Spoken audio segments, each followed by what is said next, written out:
hapon sa tanan, mga kapuso, doon na tayo duha ka low pressure area nga gimonitor karon.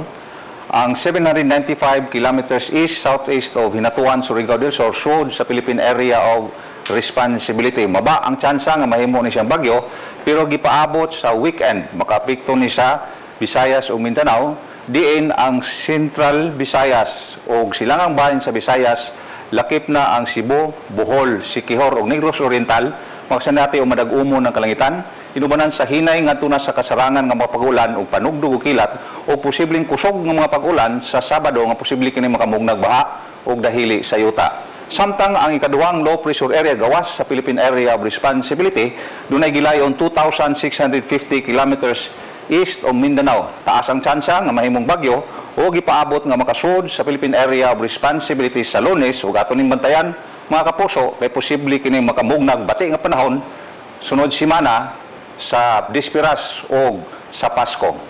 Para sa mobiyahe sa kadagatan karong weekend, watay gale warning nga gipaipikto bisag asang dapita sa Visayas, pero sa silangang bahin sa Visayas mag-angpin ang mga gagmay sa kinang pangdagat kay kasarangan ngadto na sa kusog ang mga pagbalod.